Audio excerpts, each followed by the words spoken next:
Loan ആപ്പുകളുടെ ചതിക്കുഴിയിൽ വീഴുന്നവരുടെ എണ്ണം ദിനം പ്രതി കൂടുകയാണ്. പല രീതിയിൽ ലോൺ ആപ്പ് സംഘങ്ങൾ നവമാധ്യമങ്ങളിലും മറ്റും സജീവമാണ്. ഇവയെക്കുറിച്ച് വ്യക്തമായ ധാരണ ഉണ്ടാവുകയാണ് ഏറ്റവും അത്യാവശ്യം.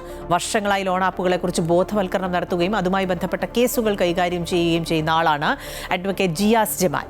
എ.ടി. അശ്വതി തയ്യാറാക്കിയ റിപ്പോർട്ട് കാണാം.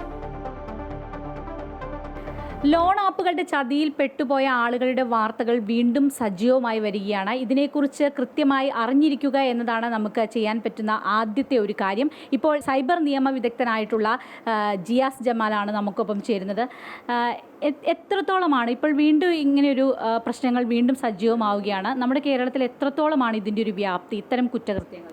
ഇപ്പോൾ കുറേ നാൾക്ക് ശേഷമാണ് ഇത്തരം ലോൺ ആപ്പുകൾ സജീവമായിട്ട് ഇപ്പോൾ രംഗത്ത് വന്നിരിക്കുന്നത്. അപ്പോൾ ഏറ്റവും പ്രധാനപ്പെട്ടൊരു കാര്യം, കോവിഡിന് ശേഷം ഇതിപ്പോൾ വീണ്ടും അതേ രീതിയിൽ തന്നെ ഒരുപാട് വിക്ടിംസ് ഇതിൻ്റെ ഭാഗമായിട്ട് ഇപ്പോൾ വന്നുകൊണ്ടിരിക്കുന്നത്. ഓരോ ദിവസവും ഒരു 100 ആളുകളാണ് ഇത്തരം ലോൺ ആപ്പിൻ്റെ ചതിക്കുഴിയിൽപ്പെട്ടിട്ട് അത് എണ്ണം കൂടിക്കൂടി വരികയാണ്. പലപ്പോഴും ആളുകൾക്ക് ഇത് തുറന്നു പറയാനായിട്ടുള്ളൊരു മടിയാണ്. പ്രത്യേകിച്ച് അവരുടെ ഫോട്ടോ മോർഫ് ചെയ്യുന്നു, അതല്ലെങ്കിൽ അത്തരത്തിൽ ആളുകളുടെ മുമ്പിൽ അപമാനിക്കുന്നു, കോൺടാക്ട്സിലേക്ക് അയക്കുന്നത് മാത്രമല്ല, അങ്ങനെ ആ രീതിയിൽ വരുന്നതുകൊണ്ട് തന്നെയാണ് പലപ്പോഴും ആളുകൾ ഇത് പുറത്തു പറയാൻ മടിക്കുന്നത്. ഏറ്റവും ഒടുവിൽ മാധ്യമ ശ്രദ്ധ പിടിച്ചുപറ്റിയ 2 കേസുകളിൽ കുട്ടികളാണ്, അതായത് സ്റ്റുഡൻസ് ആണോ കൂടുതൽ ഇതിൽ പെട്ടുപോകുന്നത്? സ്റ്റുഡൻസ് മാത്രമല്ല, വീട്ടമ്മമാരും ഒരുപാട് പേര് ഇതിൻ്റെ ഭാഗമായിട്ട് വരുന്നുണ്ട്. അപ്പോൾ പ്രത്യേകിച്ച് ഇവർക്ക് സാമ്പത്തികമായിട്ട് ഒരുപാട് ബുദ്ധിമുട്ട് അനുഭവിക്കുന്ന ആളുകളാണ് ഭൂരിഭാഗം പേരും. സിബിൽ സ്കോർ ഒന്നും ബാധകമല്ല, നിങ്ങൾക്ക് എളുപ്പത്തിൽ ലോൺ എടുക്കാം, എത്ര കുറഞ്ഞ സിബിൽ സ്കോർ ആണെങ്കിലും കിട്ടുമെന്ന് പറയുമ്പോൾ ആ വാഗ്ദാനത്തിൽ വീണുകൊണ്ടാണ് ആളുകൾ ഇത്തരം ലോൺ ആപ്പിൻ്റെ പുറകെ പോകുന്നത്. പ്രത്യേകിച്ച് നമ്മുടെ ഇൻസ്റ്റാഗ്രാമിലും ഫേസ്ബുക്കിലൊക്കെ ഒരുപാട് പരസ്യങ്ങളാണ് ഇവർ റൺ ചെയ്തുകൊണ്ടിരിക്കുന്നത്. അപ്പോൾ പരസ്യം കാണുമ്പോൾ ജസ്റ്റ് ഒരു ക്ലിക്ക് ചെയ്യുമ്പോൾ ഓട്ടോമാറ്റിക്കായിട്ട് ഇത്തരം ആപ്ലിക്കേഷനുകൾ ഇൻസ്റ്റാൾ ചെയ്യപ്പെടുകയാണ് ചെയ്യുന്നത്. അപ്പോൾ ഇൻസ്റ്റാൾ ചെയ്യുന്നതോടുകൂടി കോൺടാക്റ്റ് എടുക്കൽ മാത്രമല്ല, നമ്മുടെ മൊബൈൽ ഫോണിൻ്റെ കൺട്രോൾ എടുക്കുന്ന ആപ്ലിക്കേഷനുകളും ഇന്നിപ്പോൾ സജീവമായിട്ട് രംഗത്തുണ്ട്. നിയമപരമായിട്ടുള്ള ആപ്പുകളുണ്ട്, അതെങ്ങനെ തിരിച്ചറിയാനായിട്ട് സാധിക്കും? ഈ മണി ലെൻഡിങ് ആപ്ലിക്കേഷനുകൾക്ക് നിയമപരമായിട്ടുള്ള ഒരു രജിസ്ട്രേഷൻ ആവശ്യമുണ്ട്. അത്തരം രജിസ്ട്രേഷനുള്ള ആപ്ലിക്കേഷനുകൾ ലിസ്റ്റ് റിസർവ് ബാങ്കിൻ്റെ വെബ്സൈറ്റിൽ കാണാവുന്നതാണ്. പക്ഷേ അതിലൊരു പ്രധാനപ്പെട്ട ഒരു പ്രശ്നം, ഇത്തരം ലോൺ ആപ്പുകളുടെ ഒറിജിനൽ ലോൺ ആപ്പിൻ്റെ ഫേക്ക് ആപ്സും ഇപ്പോൾ ഇന്ന് അവൈലബിൾ ആണ്. പ്ലേ സ്റ്റോറിലും iOS-ലുമുള്ള എല്ലാ ആപ്ലിക്കേഷനുകളും സേഫ് ആണെന്ന് പറയാൻ പറ്റില്ല. പക്ഷേ ഇത്തരത്തിലുള്ള ഫേക്ക് ആപ്പുകൾ പ്ലേ സ്റ്റോറിൽ അവൈലബിൾ ആണ്. അപ്പോൾ അത്തരത്തിലുള്ള പ്ലാറ്റ്ഫോമുകൾ കൂടി ഇതിൽ കുറച്ചുകൂടി ജാഗ്രത കാണിക്കണം, അല്ലെങ്കിൽ അവർ കൂടി പ്രതിക്കൂട്ടിലാകുന്ന ഒരു സാഹചര്യം. തീർച്ചയായും ഇപ്പോൾ ഈ പ്ലേ സ്റ്റോറിനാണെങ്കിലും iOS-നാണെങ്കിലും സർക്കാർ കൃത്യമായൊരു നിർദ്ദേശം കൊടുത്തിട്ടുണ്ട്. അതായത് ഇത്തരം പണം കടമെടുക്കുന്ന മണി ലെൻഡിങ് ആപ്ലിക്കേഷനുകൾ നിർബന്ധമായിട്ടും ഒരു തരത്തിലും ഈ ആളുകളുടെ കോൺടാക്റ്റ് ലിസ്റ്റ് ആക്സസ് ചെയ്യാൻ പാടില്ല എന്നുള്ളത്. അപ്ലോഡ് ചെയ്യേണ്ട ഒരു പെർമിഷൻ ഇങ്ങനെയുള്ള രജിസ്ട്രേഷൻ ഉണ്ടെങ്കിൽ മാത്രമേ കൊടുക്കാൻ പാടുള്ളൂ എന്നാണ്. പക്ഷേ അതിനൊക്കെ ബൈപ്പാസ് ചെയ്തുകൊണ്ട് ഇത്തരം ഈ പ്ലാറ്റ്ഫോമുകളോട് കൂടിയാണെന്ന് നമ്മൾ പറയേണ്ടി വരും. പ്രത്യേകിച്ച് ഇന്ത്യക്ക് പുറത്തുള്ള സ്റ്റോറുകളിൽ നിന്ന് വരെയും അപ്ലോഡ് ചെയ്ത് വരുന്നുണ്ട്. അഥവാ ഇന്ത്യയിൽ പ്രചരിക്കുന്ന ഇത്തരം ആപ്ലിക്കേഷൻ ഇവരുടെ ശ്രദ്ധയിൽപ്പെട്ടാലും ചിലപ്പോൾ റിപ്പോർട്ട് ചെയ്താൽ പോലും നീക്കം ചെയ്യപ്പെടാറില്ല. ഏതൊക്കെ രീതിയിലാണ് അവർ ഇത്തരത്തിലുള്ള ഇരകളെ അപ്രോച്ച് ചെയ്യുന്നത്? എന്തൊക്കെ തരത്തിലുള്ള ഭീഷണികളാണ് അവർ മുന്നോട്ട് വയ്ക്കാറുള്ളത്?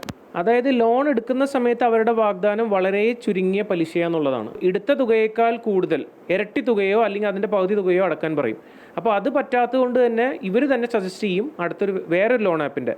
അപ്പോൾ ഇതെല്ലാം പല പേരുകളിലാണെങ്കിലും ഒറ്റ ടീമുകളുടെ തന്നെ ആയിരിക്കും ഇത്തരം എല്ലാ ലോൺ ആപ്പുകളും.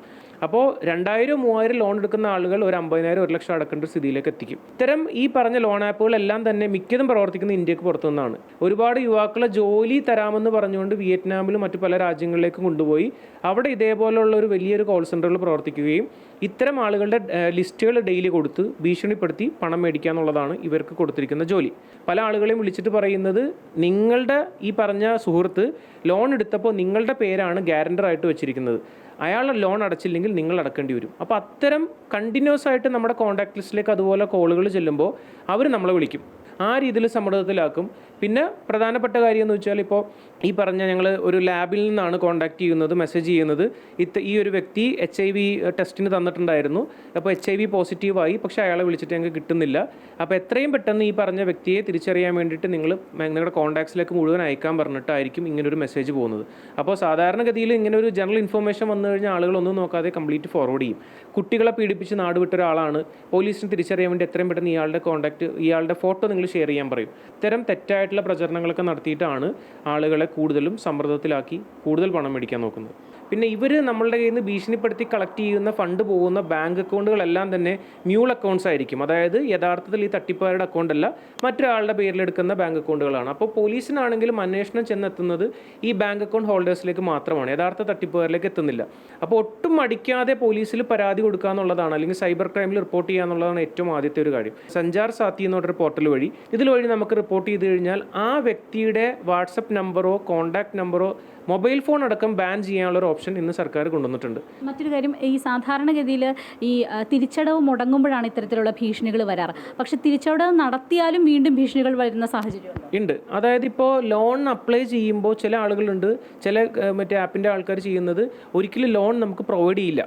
ലോൺ തരാതെ തന്നെ ഒരാഴ്ച കഴിയുമ്പോൾ നിങ്ങൾ ലോൺ എടുത്തെന്ന് പറഞ്ഞ് മെസ്സേജ് ചെയ്യും. അപ്പോൾ നമ്മൾ പറയും നമ്മൾ ലോൺ എടുത്തിട്ടില്ലല്ലോ എന്ന് ചോദിച്ചാൽ പോലും അവർ പറയും ഞങ്ങൾ ഇതുപോലെ പ്രചരിപ്പിക്കും എന്ന് പറഞ്ഞ് ഭീഷണിപ്പെടുത്തി അങ്ങനെയും പൈസ മേടിക്കുന്ന ആളുകളുണ്ട്. തുടർച്ചയായി ഈ പറഞ്ഞ എല്ലാ തട്ടിപ്പുകളെ പറ്റിയിട്ട് ഒരു പ്രോപ്പർ ഒരു ഇതുണ്ടായി മാത്രമേ ഇനി എന്തെങ്കിലും ഇതുപോലെ വരാതിരിക്കാനുള്ളതുള്ളൂ. പ്രത്യേകിച്ച് ആളുകളെ കൊണ്ട് ഒരിക്കലും ലോൺ എടുപ്പിക്കരുത് ഇൻസ്റ്റൻറ്റ് ലോൺ ആപ്പുകളിൽ നിന്ന്. എന്തായാലും ഇൻസ്റ്റൻറ്റ് ലോൺ ആപ്പുകൾ കേരളത്തിൽ വില്ലനായിക്കൊണ്ടിരിക്കുകയാണ്.